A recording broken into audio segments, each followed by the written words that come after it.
Imagine being called weird, ugly, and thin while trying to make your dreams come true. This is what Peter Crouch heard throughout his journey. At 2 meters tall, he has stood out since childhood, but not in the way you might think. He was the center of attention, but also the target of cruel jokes and insults, which led his father to get involved in fights to protect him from the hatred and evil of others. His mother couldn't even watch her son's games, such was the suffering. However, this was just the beginning. In his first professional match, the stadium collapsed, with people laughing and singing songs mocking his appearance. It was the day many would have given up and abandoned their dreams, but not Peter Crouch. He turned things around, turned hatred into motivation, and is, to this day, the player with one of the most insane records in the history of the Premier League, the most competitive championship on the planet. But how did Peter Crouch transform his image from one of England's most derided players into a hugely beloved figure in the country? That's what I'm going to show you in this video. I dreamed of becoming a player, but I knew the path to the professional level was distant. My height made me seem so different from the other players that it seemed almost impossible. Words of Crouch. So, his beginning in football was indeed challenging. Crouch was the only one among all the boys in the youth categories who had no characteristics of a player whatsoever. According to his own coaches, he seemed to be there only as an extra piece, to complete the squad. His start was at the Tottenham Academy. The coach of the under-18 team shared his first impressions. When I saw Peter coming out of the locker room towards the field, I looked at that boy and thought to myself, is this going to be our future center forward? It can't be possible. It seems unbelievable, but at that time he seemed to have no chance at all. He was a bit of a strange, tall, and clumsy boy. Jokes were a constant part of that boy's life, and he had every reason to retaliate in kind. However, he chose a different approach and used humor as his weapon against those insults. What would you be if you weren't a footballer? And you replied, a virgin. Although Peter wasn't a spectacular player, he possessed something that few athletes had: courage and remarkable mental strength. So, no one would ever be able to shake his dream. Peter Crouch went through several clubs after leaving Tottenham, until finally arriving at Queen's Park Rangers. It was in this setting that he faced one of the most challenging moments of his career, a trial by fire. It was his first season in professional football. The coach called him to make his debut, but then, suddenly, the dream turned into a nightmare. It's surprising, but Peter's father had anticipated this challenge that his son would face long before it materialized. He prepared his son in advance for this challenging moment. I used to tell him, "You're a very nice person. If you want to be a player, you'll have to be tough." Football is an incredibly competitive and challenging environment, and that was the world Peter was about to enter.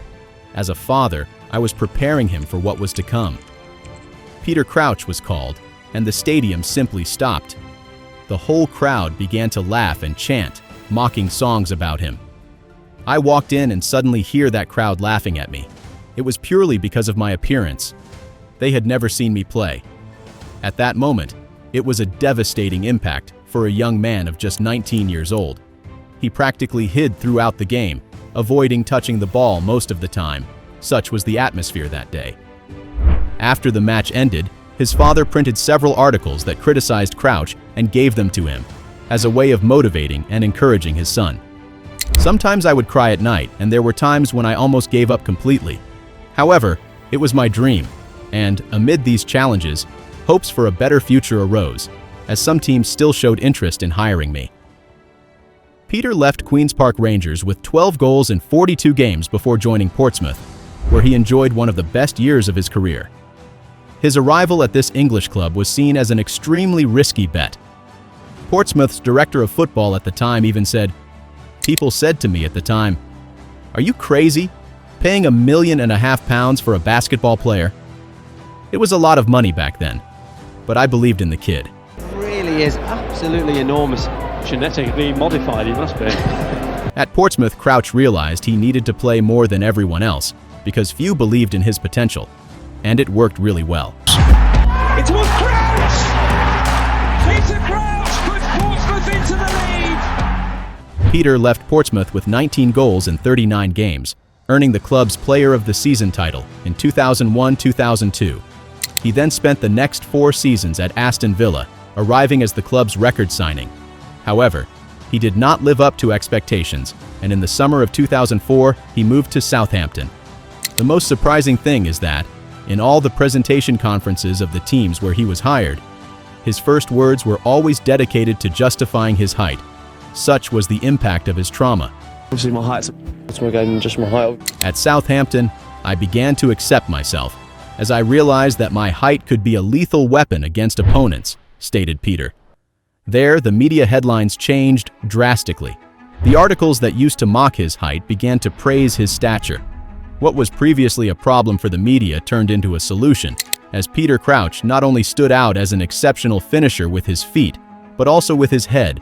He was gradually becoming the player with the most headed goals in Premier League history.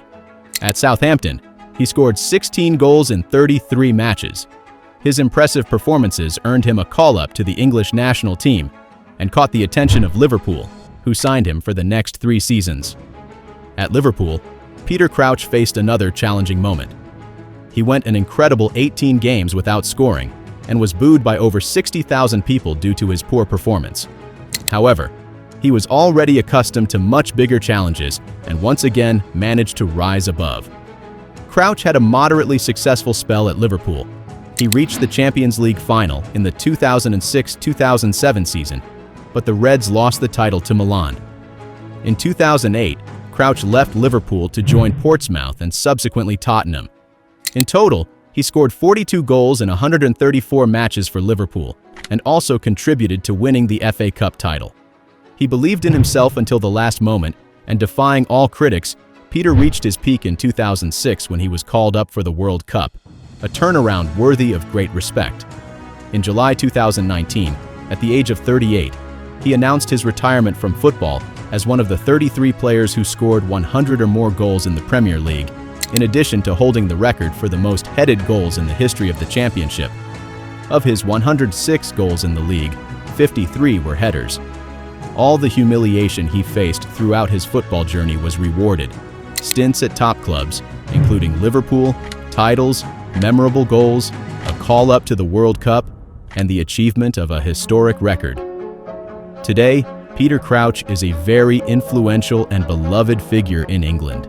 If you remember this incredible player performing on the field, write it down here in the comments. Also, don't forget to leave your like, which helps us continue bringing new content like this. And make sure to subscribe to the channel and activate the notification bell so you don't miss out on new videos. Big hugs, and until next time.